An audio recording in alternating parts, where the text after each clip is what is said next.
लोक म्हणतात तुम्ही गेले कुठले, अरे कुठले नाही, त्यांच्या समोर गेलो, संजय राऊतच्या समोर गेलो, संजय दादाराम राऊत त्याच्या समोर हा गुलाब रघुनाथ पाटील गेला, त्यामध्ये युती केली. अशी अनिल दादा नशिबान आपला पहिल्याच वेळेस निवडून आले. 25 साल तो भाजपमध्ये पण 3 वेळेस तुम्ही पडले, नंतर तुम्ही निवडून आले, पत्र म्हणून निवडून आले. योगायोग बघा, आमच्या मागे तुम्ही आले, मंत्री झाले. पहिला नशीबवान माणूस आहे, पहिल्याच वेळेस पहिल्याच टर्म मध्ये मंत्री झाले, ते पण कॅबिनेट. मला राज्यमंत्री व्हायला 3री टर्म लागली, ती बी अर्धीच भेटली. फोटो यायचा टीव्हीवर, मंत्री बनने वाले. मी कोटबीट शिवला नाही बरं त्यावेळेस. मला म्हणलं हा कोट दुवाड असते, हा जर घातला तर माणूस मंत्री नाही होत. पण आपल्या आशीर्वादाने 3ऱ्या टर्म मध्ये आम्ही मंत्री झालो, ते राज्यमंत्री झालो. नंतर देवाच्या कृपेनं शिवसेना भाजपची सत्ता आली होती, पण कोणी ती सत्ता बदलवली हे मी सांगण्याकरता उभा नाही आहे. ज्यावेळेस पक्षाचा नेता आदेश देतो त्याप्रमाणे आमदारांना काम करायचं असतं. म्हणून सगळ्या आमदारांनी उद्धव साहेबांना मुख्यमंत्री करण्याकरता साथ दिली.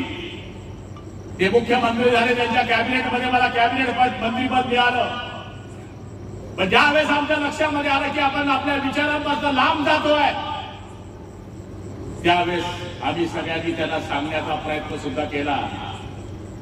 लोक म्हणतात तुम्ही गेले कुठले, अरे कुठले नाही, त्यांच्या समोर गेलो, संजय राऊतच्या समोर गेलो, संजय दादाराम राऊत त्याच्या समोर हा गुलाब रघुनाथ पाटील गेला, हा खानदेशाचा पोट्टा गेला.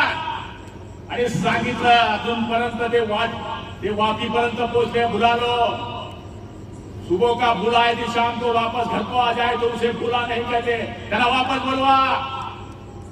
त्यावेळेस या लोकांनी आम्हाला हिरवलं, म्हणून आम्ही 20 आमदार गायब झालो. मला घ्यायला कोण आलं? हे आले गिरीश भाऊ महाजन, ते मंगेश चव्हाण सफाई कामगारचा ड्रेस घालून आले. आले कोण आलाय माझ्या बंगल्यामध्ये? आणि मी कशात गेलो? अँब्युलन्स मध्ये गेलो. मी 33 नंबरवर गेलो आहे.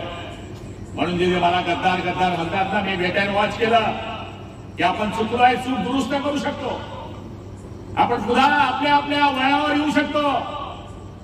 म्हणून मी काय पहिल्या राहिलेत नाही गेलो, नंबर 33 वर गेलो. आमचे तर 14 आमदार पहिले चालले गेले होते, आबांसहित 4 आमदार पुढे होते. मी विचार केला आपण इकडे थांबले तर बुलढाण्यापासून नागपूरपासून तर दादरपर्यंत कुणीच दिसेना, मी एकटाच. 4 खांदे चालले गेले, मग आग्यानं काय करू? मी ने भी धरला मुडकर मागून टाकली, मग चिल्लर गिरीश भाऊ ने मंगेश दादा राम बोलो भाई राम बच गया काम. आणि हे सरकार आलं, 2.5 वर्ष या सरकारची प्रगती आणि गती ही आपल्या डोळ्याच्या समोर आहे.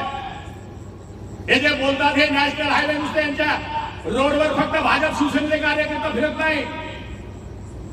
ज्या गडकरींना हिंदुत्व सम्राट होळकरी म्हणायचे, त्या गडकरींनी या देशाचा इतिहास घडवला.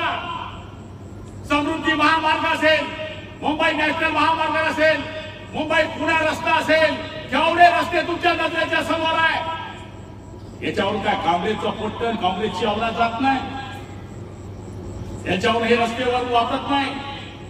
80 कोटी लोकांना फुकट धान्य दिलं.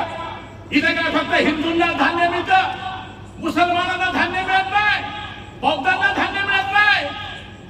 मतदान आलं की मुसलमानांना सांगायचं की इस्लाम खतरे में है.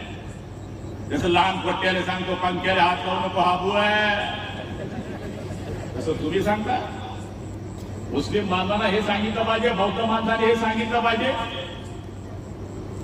आणि हे कार्यकर्त्यांनी खालपर्यंत सांगितलं पाहिजे. त्यांच्यावर टीका करू नका, ते टीकेच्या लायकीचं नाही. आपली केलेली कामं सांगा, देश पातळीवरची कामं, नॅशनल हायवे पासून तर गावाच्या 25-15 पर्यंत तर आमदार खंडपर्यंतची कामं सांगा. एवढं जरी सांगितलं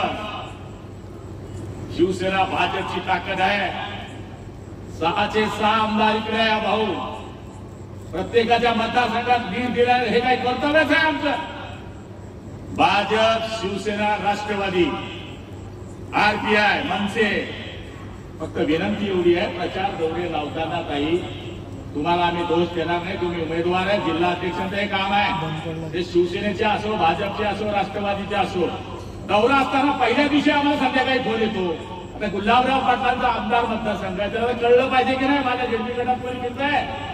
माझ्या झेडपी गटामध्ये जर ते फिरत असतील आणि आपले 10 कार्यकर्ते दिसत असतील तर गावावर इफेक्ट जातो, इतकी हवा नाही आहे. म्हणून एक युतीनं भाजप, शिवसेना, राष्ट्रवादी, आरपाय जे काय असतील जप्तेचे जप्ते गाड्या घेऊन फिरले मी तुम्हाला चॅलेंज देतो. प्रचार करण्याची गरज नाहीये. पार्टनर आपला बी अनुभव आहे, असंच काय उडलं नाहीये. आणि मला तरी असं वाटतं की आज या संघटनात्मक बैठकीमध्ये इथे काही ही जनरल सभा नाही आहे. जनरल सभा येईल त्यावेळेस आम्हाला भरपूर बोलता येईल. उद्धव ठाकरेंच्या शिवसेनेबद्दल मला बोलण्याची काही गरज नाही, तुम्हाला सगळं माहिती आहे.